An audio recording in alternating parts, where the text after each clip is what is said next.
네, 오늘도 너무나 보고 싶었던 우리 벨리주아나 성도님들 함께 만나서 예배드리고 또 말씀을 드릴 수 있어서 너무나 기쁘고 반갑고 좋습니다. 오늘도 여러분이 좋아하시는 질문으로 말씀을 시작해 보려고 합니다. 오늘은 이 부흥에 관련된 주제 마지막 시간인데요. 여러분, 하나님의 집이 어디 있다고 생각하십니까? 하나님의 집이 무엇이라고 생각하십니까? 많은 사람들이 교회가 하나님의 집이라고 생각을 합니다. 물론 그 말씀도 맞죠. 우리가 예수님을 믿는 사람들이 모이는 장소이고 또 이 안에서 예배가 드려지고 하나님의 일이 이 안에서 진행되기 때문에 하나님의 집, 하나님의 성전이라고 말을 할 수도 있는데 하나님께서 여기에 항상 거하시지는 않습니다. 그렇다면 진정한 하나님의 성전, 하나님께서 항상 거하시는 진정한 하나님의 성전은 과연 어디일까요? 궁금하시면 여러분들 가방에 있는 거울을 꺼내서 여러분 얼굴을 한번 바라보시기 바랍니다.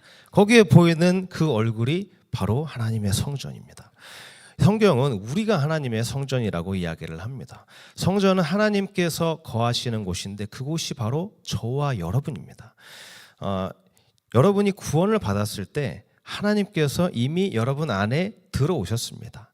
만약에 그렇다면 하나님께서 내 안에 계시지 않다면 그것은 구원을 받지 못했다는 뜻이죠. 많은 사람들이 구원이 지상에서 사람들이 천국으로 올라가는 것이라고 생각을 하는데 이것은 잘못된 정보입니다. 구원은 내가 천국으로 올라가는 것이 아니라 하나님을 우리 안으로 모시는 것, 그것이 바로 구원인 것이죠. 이 구원의 과정에 있어서 자연스럽게 선물로 주어지는 것이 바로 천국입니다. 하나님께서는 구원받은 여러분 안에 오셔서 이미 살고 계십니다. 자, 그렇다면 하나님께서 거하시는 여러분의 성전, 하나님의 성전은 지금 어떠한 모습이십니까? 어떤 대학생들이 양이 자신들에게 행운을 가져다 준다고 생각하고 이 양을 자신들이 키우기로 결정을 했습니다. 그래서 시장에서 양을 한 마리 사서 키우려고 하는데 이 장소가 마땅치 않았습니다. 그래서 자신들이 살고 있는 기숙사 방에 양을 그냥 키우기로 누가 의견을 냈더니 다른 학생이 이야기합니다. 너무 냄새가 안 될 것 같다. 그랬더니 그 의견을 낸 학생이 냄새? 그런 거 금방 익숙해질 수 있어 하면서 그 방에서 키우기로 결정을 했습니다. 자, 이 대학생은 양 때문에 지저분해진 그 방에서 살 수 있겠지만 하나님께서는 그 지저분한 곳으로 들어오지 않습니다. 하나님은 지저분한 성전을 좋아하지 않으십니다. 우리가 구약 성경에서 보는 이 성전은 신약의 성전, 즉 여러분에 대한 모형이고 그림자이고 단순한 예언일 뿐입니다. 구약에서 성전이 건물이었다면 신약에서 성전은 바로 여러분, 그리스도인을 말하는 것입니다. 그러니까 여러분이 하나님의 성전이 되는 것이죠. 그렇다면 성전으로서 여러분의 목적이 무엇일까요? 성전으로서 여러분의 삶의 목적, 그것은 여러분의 삶의 목적과 진정한 부흥은 고린도전서 6장 19절에서 20절 말씀에 나오는데 우리 이 말씀을 한 목소리를 읽겠습니다. 시작. 너희 몸은 너희가 하나님께로부터 받은 바 너희 가운데 계신 성령의 전인 줄을 알지 않느냐. 너희는 너희 자신의 것이 아니라 값으로 산 것이 되었으니 그런즉 영광을 돌리라. 아멘. 성전으로서 우리의 목적, 이것은 하나님께 영광을 돌리는 것입니다. 예수님께서는 우리를 구속하시기 위해서, 우리를 구원해 주시기 위해서 그 십자가에서 끔찍하고 무서운 그 십자가 형벌을 받으셨습니다. 제가 한국에 있을 때 대학원생이 막 되었을 때 그때 패션 오브 크라이스트 영화를 그때 보게 되었습니다. 그 영화를 보면서 예수님께서 고통을 당하시는, 그 채찍을 맞으시면서 고통을 당하시는 모습을 보면서 굉장히 많은 그런 눈물을 흘리면서 영화를 보았는데요.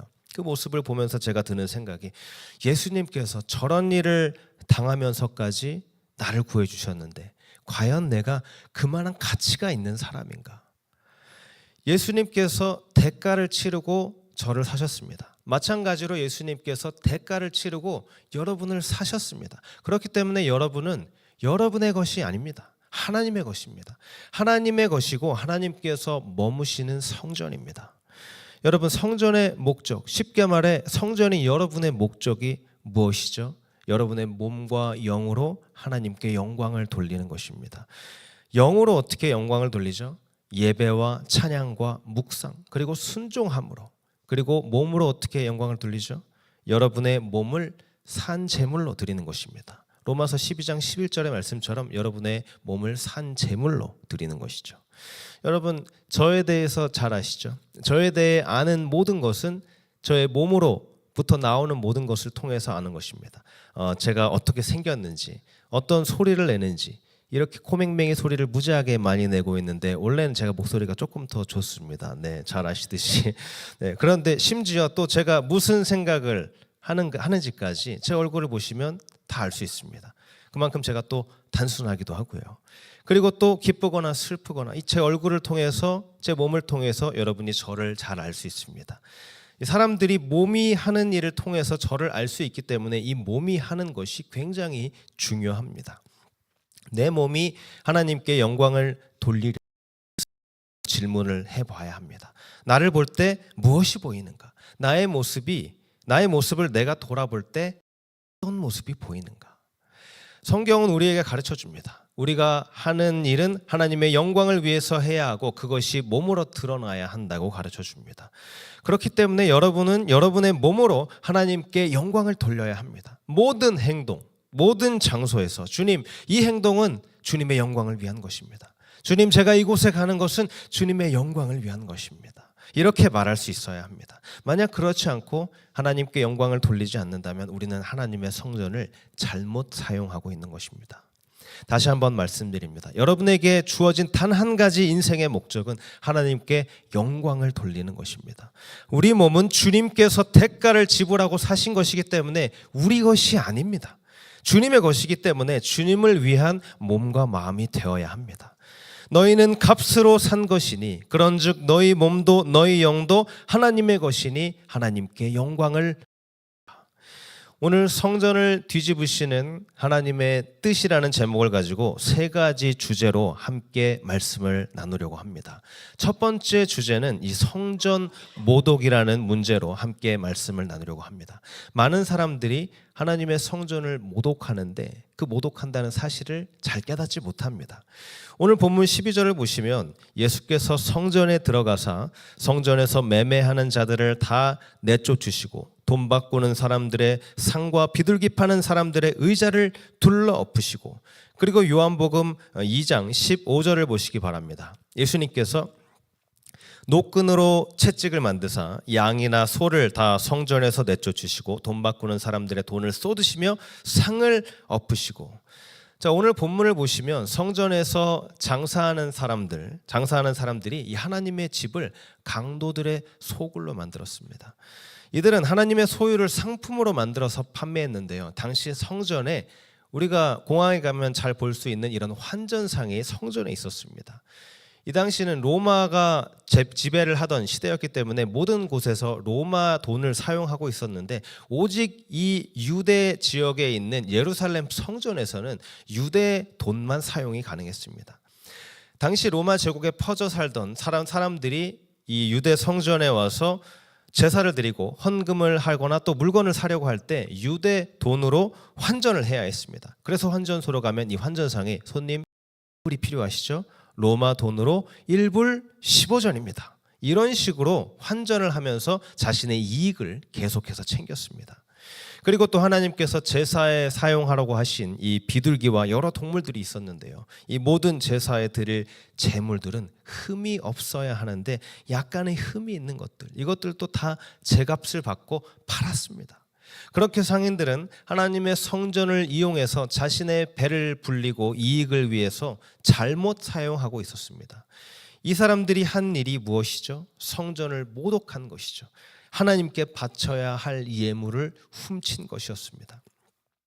하나님께서 이런 지저분한 성전의 모습을 보신다면 어떻게 하실까요? 깨끗하게 하실 것입니다.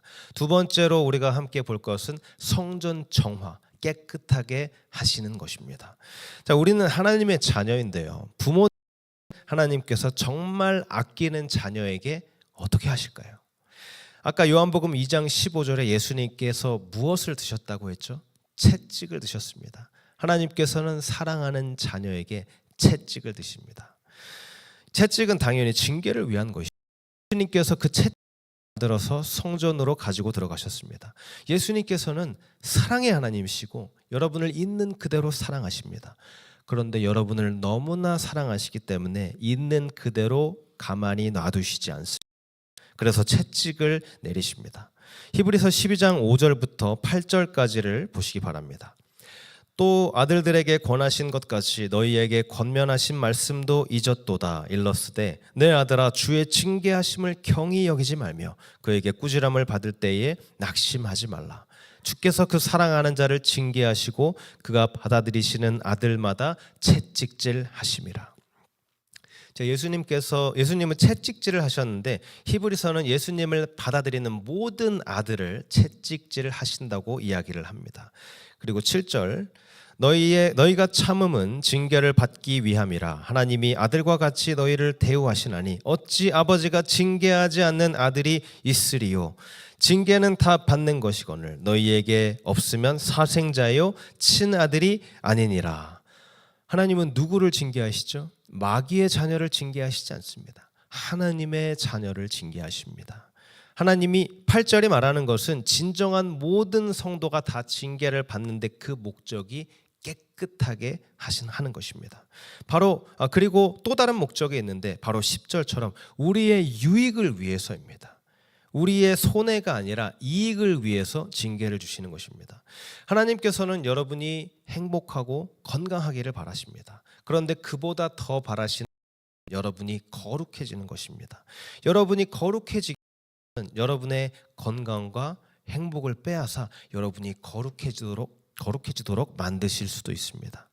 11절 무릇 징계는 당시에는 즐거워 보이지 않고 슬퍼 보이나. 맞는 말이죠. 우리가 어렸을 때 어머니 아버지께 매를 맞을 때 하나도 즐겁지 아프기만 했습니다.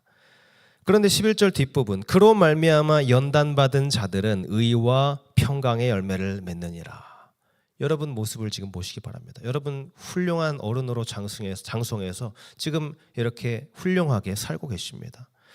우리는 보통 이렇게 생각합니다. 하나님 나를 너무 사랑하시면 징계를 전혀 하지 마셔야지. 아무것도 하지 마셔야지. 그런데 그것은 반대로 생각하는 것입니다. 사실 우리가 하나님의 성전, 즉 우리 자신을 더럽혔는데 하나님께서 아무것도 하지 않으신다면 그것은 하나님께서 우리를 사랑하지 않는다는 뜻이 됩니다. 대가를 치르고 산 우리가 하나님의 거룩한 성전을 더럽히고 있다면 하나님께서는 채찍질할 권리가 있으십니다. 우리를 사랑하지 않아서가 아니라 우리를 너무나 사랑하시기 때문입니다. 자, 성전 정화에 있어서 징계의 채찍 다음에 혼란스러운 일이 있습니다. 요한복음 2장 15절을 보시면 채찍을 만들어서 내쫓으신 다음에 무엇을 하시죠? 돈 바꾸는 사람들의 돈을 집어서 바닥에 던지시고 상을 뒤엎으신다고 하십니다. 하나님은 사랑의 하나님이시고 또 질서의 하나님이십니다. 하나님은 모든 일을 이 고린도전서 14장 40절 말씀처럼 품위 있고 질서 있게 하기를 원하십니다. 그런데 요한복음에서 어떻게 일을 하시죠? 혼란을 일으키십니다. 혼란스러운 일을 하고 계십니다. 새 장을 열고 비둘기를 날려보내시고 묶여있던 동물들을 다 풀어주시고 환전상들의 그 돈을 집어서 바닥에 던지시고 상을 다 뒤집어 엎으십니다. 이런 일이 지금 어디에서 일어나고 있죠? 하나님의 성전에서 혼란을 일으키고 계십니다. 여러분 하나님께서 여러분의 삶에 혼란스러운 일을 한 적이 있으십니까? 이 성전에서 장사하던 사람 자신들의 입장에서 봤을 때는 모든 일이 자연스럽게 잘 진행되고 있었습니다. 사람들의 돈을 이용해서 자신의 이익을 부풀리고 있었고 모든 것이 계획대로 잘 진행이 되어가고 있었는데 예수님께서 다 망치셨습니다. 여러분도 예수님께서 여러분의 계획을 엎으신 적이 있으십니까? 우리의 몸과 영혼이 강도의 소굴이 되게 놔두면 하나님께서는 들어오셔서 모든 것을 다 뒤집어 엎을 권리가 있으십니다. 여러분 우리는 하나님의 자녀입니다. 그런데 하나님의 것인 우리의 몸과 영이 하나님께 영광을 돌리지 못하게 되면 어떻게 되죠? 징계의 채찍을 내리시고 혼란스러운 일을 만드십니다. 이것께서 일입니다. 우리는 모든 것을 잘 계획해놓고 잘 진행된다고 생각하지만 하나님께서 우리의 계획을 다 뒤집으실 수도 있습니다. 자, 그렇다면 이 성전의 진정한 목적이 과연 무엇일까요?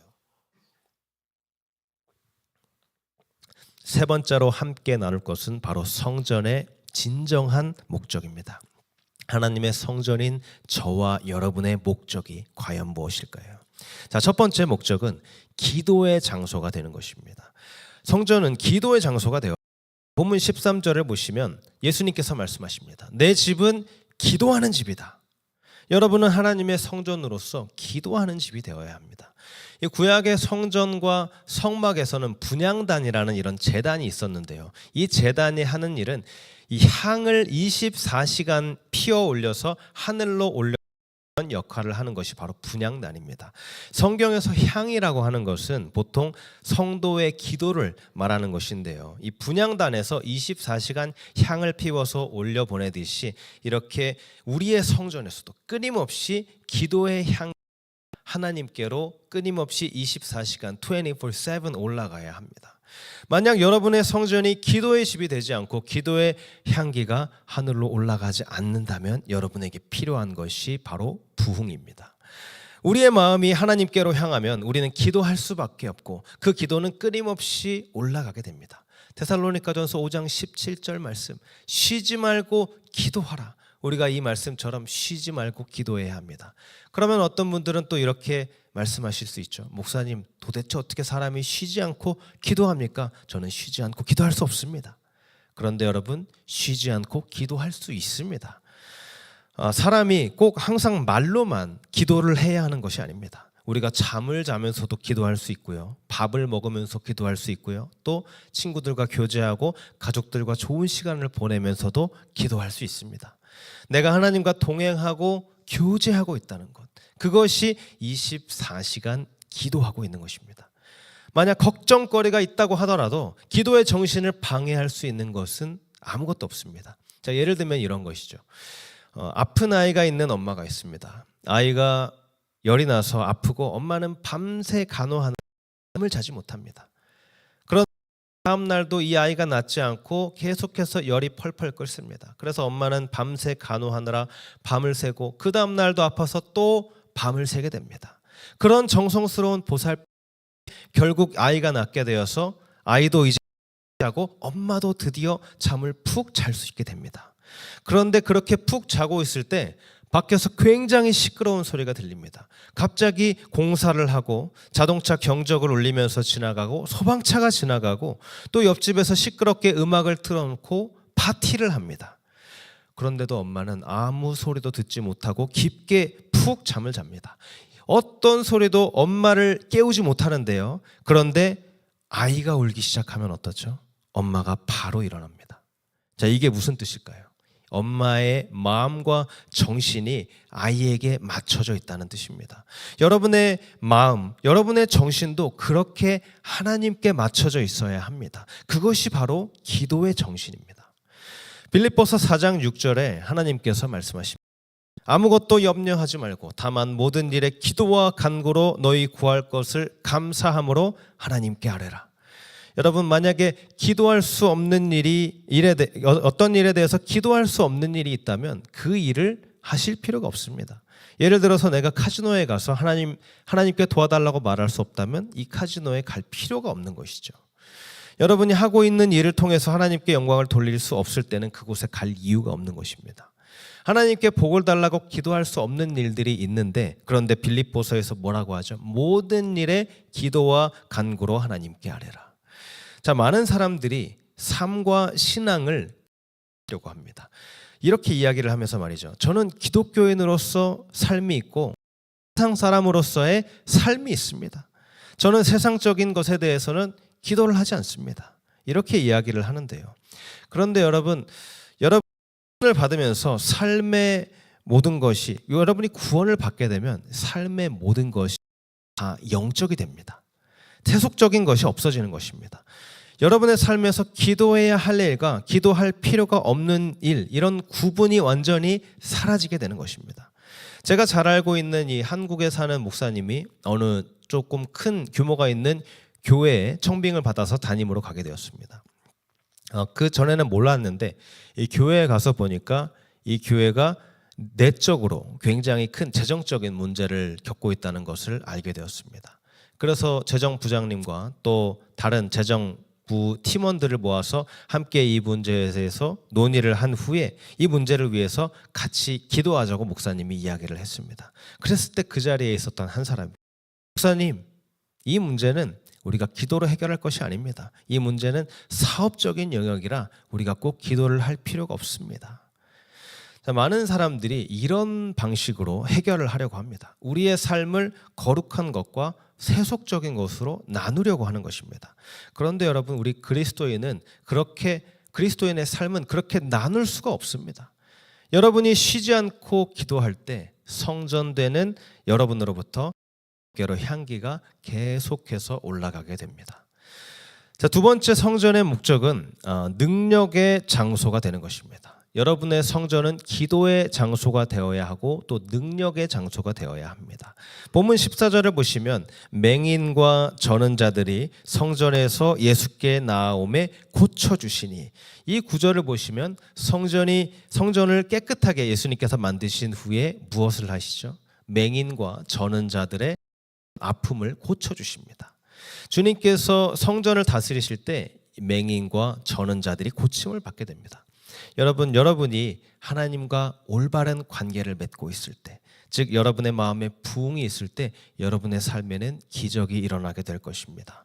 그렇다면 그 기적이 여러분이 맹인의 눈을 뜨게 하고 또 손이 굽은 사람의 그런 손을 펴게 한다는 뜻일까요?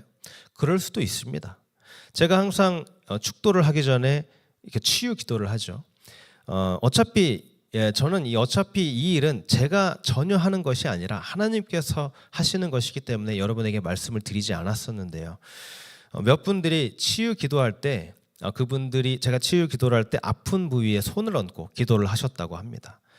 그래, 여러분들도 제가 오늘 이후로 계속 기도할 때 아픈 부위에 손을 얹고 제가 치유 기도할 때 그렇게 함께 기도를 해보시기 바랍니다.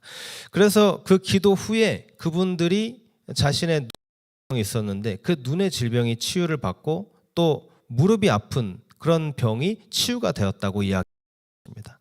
그런데 이 치유가 정말 큰 일인데 가장 큰 기적은 아닙니다. 예수님께서 주신 것은 영적으로 진 것이 회복되는 이런 예를 보여주신 것입니다. 어떤 사람들은 원래 영적으로 충만하면 병든 사람에게 안수했을 때 회복되는 것이 아닌가 이렇게 생각하는 사람들도 있습니다. 또 다른 사람은 하나님께서 놀라운 기적을 행하시면 모든 예배가 다 기적의 예배가 되는 것이 아닌가 이렇게 생각하는데요. 꼭 그렇지 않습니다. 성령 충만하다고 해서 반드시 기적이 일어나는 것은 아닙니다. 세상 가장 훌륭한 칭찬했던 세례 요한, 예수님께서 지구상에서 가장 훌륭한 사람이라고 말씀하셨던 이 세례 요한은 나기 전부터 그 어머니의 뱃속에 있을 때부터 영적으로 충만한 사람이었습니다. 그런데 이 영적으로 충만했던 세례 요한이 기적을 행했다는 이야기는 어디에도 나오지 않습니다. 그럼에도 많은 사람들이 요한이 하는 말을 믿고 그 말을 통해서 세례를 받았습니다. 저는 개인적으로 치유하는 능력도 좋지만 이 치유하는 능력보다 세례 요한처럼 사람들을 예수님께로 인도하고 바로 잡아주는 이런 능력을 갖고 싶습니다. 자, 한 중고등부 학생이 자신의 목사님에게 질문을 했습니다. 목사님, 우주에 다른 행성에 생명체가 있다고 생각하시나요? 자, 목사님이 잘 모르겠는데 이렇게 대답을 합니다. 학생이 집요하게 아니 우주에 수십억 개나 되는 그 행성에 있는데 그 행성에 생명체가 하나도 없을까요? 그랬더니 목사님은 없을 것 같지만 정말 모르겠다고 대답을 했습니다. 그랬더니 학생이 또 목사님에게 묻습니다. 그럼 도대체 왜 하나님께서 이런 많은 것들을 만드는 그 수고를 왜 하신 것일까요? 자, 목사님이 되묻습니다. 하나님께서 도대체 무슨 수고를 하셨지? 여러분, 하나님께서 이 세상을 어떻게 만드셨죠? 수고스럽게 만들지 않으셨습니다. 하나님께서는 단지 말씀으로 이 모든 것을 만드셨습니다. 빛이 있으라 해서 빛이 생겼고 하늘에 해와 달과 별이 있으라고 하셔서 이 우주가 만들어진 것입니다. 이 모든 일은 전능하신 창조주 하나님께 아무런 어려움, 아무런 수고가 되지 않습니다. 제가 성경을 묵상하면서 느꼈던 하나님께서 유일하게 수고스럽고 어려움을 느꼈던 그 순간은 바로 예수님께서 십자가에 달려 죽으실 때였습니다. 천지 만물을 창조하시는 데는 아무런 어려움을 당하지 않으셨지만 그보다 더 큰 기적인 영혼을 구원하기 위해서 예수님께서 십자가에서 고통을 당하시고 피를 흘리며 매달려 계셨습니다. 오전 9시부터 오후 3시까지 대략 6시간 동안 십자가에 매달려서 구원하는 것, 그것이 더 큰 기적입니다. 소경이 눈을 뜨고 저는 자가 걷는 것보다 더 큰 기적이 예수님을 모르는 사람이 나와 예수님께 내 마음을 드립니다 라고 말하는 것이 더욱더 큰 기적인 것입니다. 자, 마지막 성전의 목적은 바로 찬양의 장소가 되는 것입니다. 하나님의 성전된 여러분이 기도의 장소, 능력의 장소가 되어야 하고 그리고 찬양의 장소가 되어야 합니다.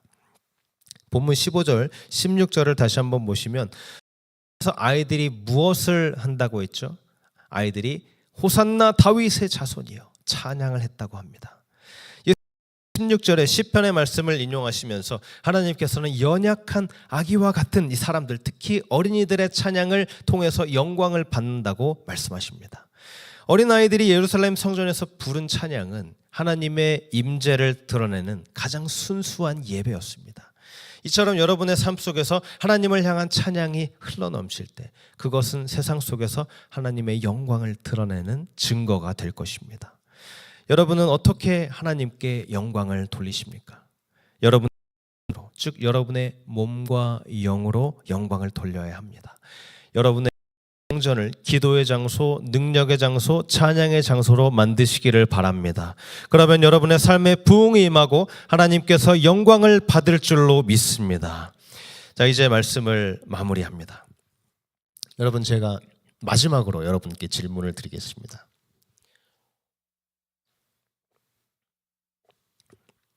여러분의 삶이 예수님께 찬양과 영광을 돌리고 있으십니까?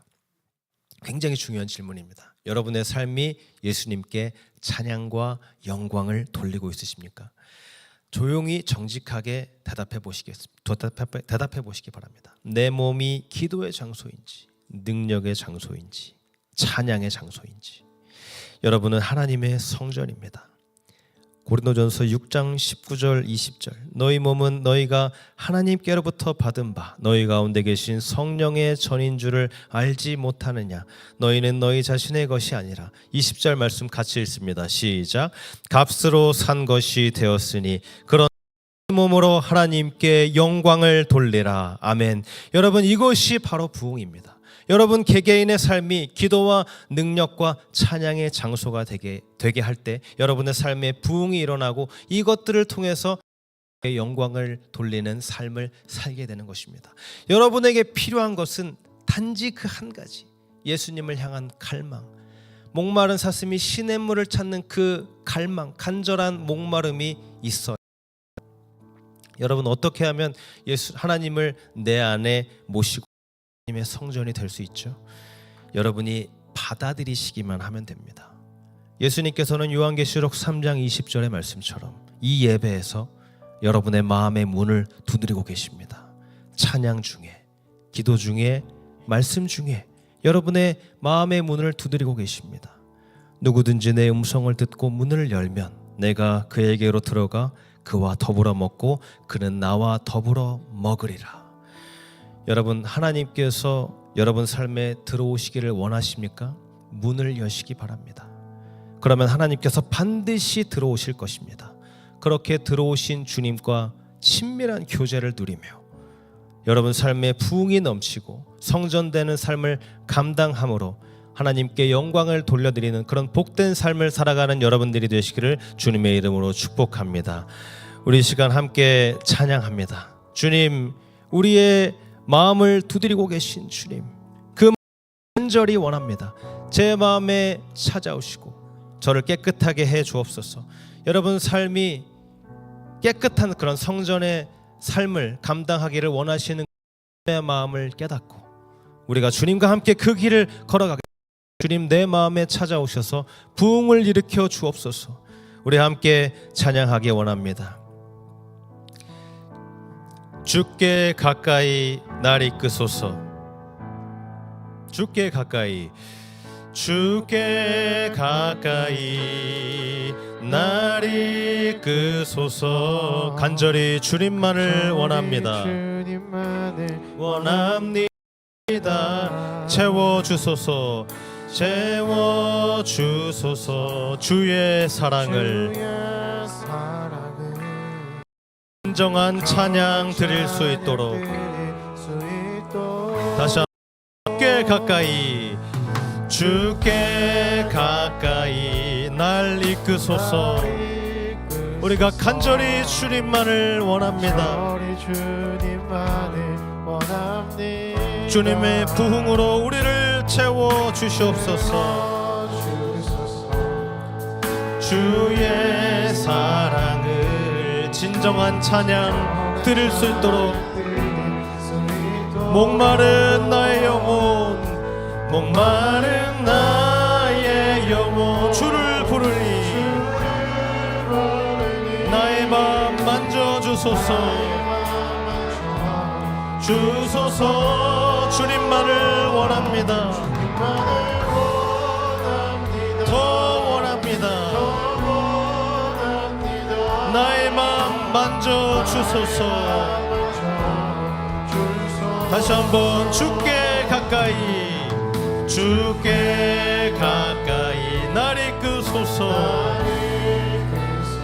간절히 주님만을 원합니다. 주님 채워 주옵소서. 주님의 사랑을 진정한 찬양 드릴 수 있도록 목마른 나의 영혼, 목마른 나의 영혼 주를 부르니 나의 맘 만져주소서. 주소서. 주님만을 원합니다.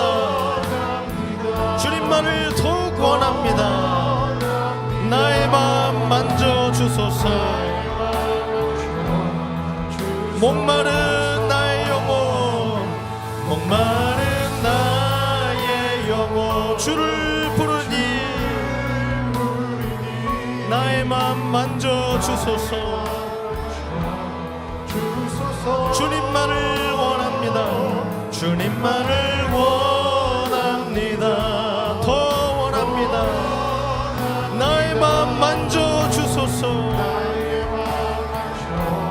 나의 길 오직 그가 하시나니, 나의 길 오직 그가 하시나니. 나를 단련하신 후에 내가 정금같이, 내가 정금같이 나오리. 나의 길 오직 그가 하시나니, 나의 길 오직 그가 하시나니. 나를 단련하신 후에, 단련하신 후에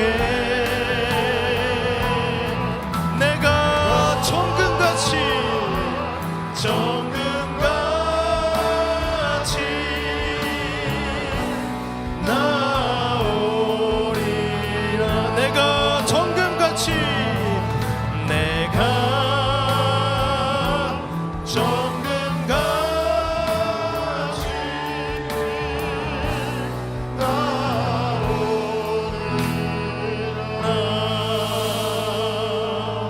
이 시간 다 함께 주님께 기도하기 원합니다. 하나님, 우리에게 주어진 삶이 때때로 너무나 가혹할 때가 있습니다. 가혹하고 어려울 때가 있습니다. 왜 내가 이런 고난을 당해야 합니까? 그러나 하나님께서는 그것들을 통해서 여러분을 더욱 단단하게 만들기 원하십니다.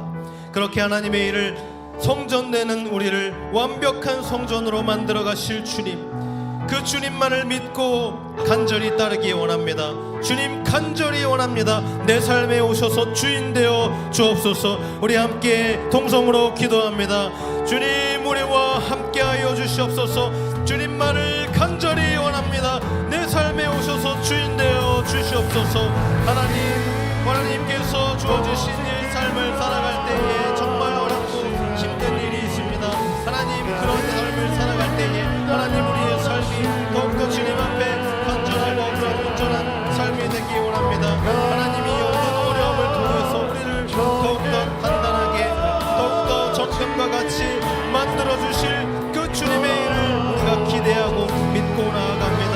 우리를 성전으로 만들어주신, 우리를 더욱더 완벽한 성전으로 만들어가실 주님, 그 주님을 간절하게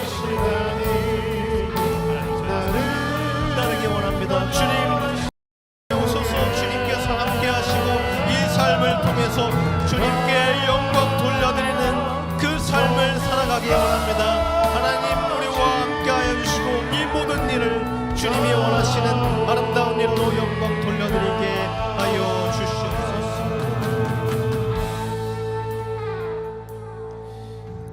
하나님, 지금도 우리의 마음을 두드리고 계시는 하나님, 우리가 때때로 무감각해서 주님을 느끼지 못하고 우리 몸이 우리 것인 줄로 알고 함부로 살았습니다. 주님의 것이 내 것인 줄 알고 내 몸을 내 마음대로 사용하고 성전된 삶을 하지 못했습니다. 주님, 그런 우리의 삶의 태도를 용서하여 주시옵소서. 주님, 우리의 몸이 기도의 장소가 되고 싶습니다. 능력의 장소가 되게 하여 주옵소서. 찬양의 장소가 되게 하여 주옵소서. 주님, 주님을 향한 간절한 목마름을 가지고 주님만을 원할 때에 내 안에 오셔서 부흥을 일으켜 주시옵소서. 주님께서 머무시는 성전을 늘 깨끗하게 하며 성전된 몸과 마음으로 주님을 기쁘시게 하며 영광을 돌리는 삶을 감당하게 하여 주시옵소서. 예수님의 이름으로 기도드립니다. 아멘.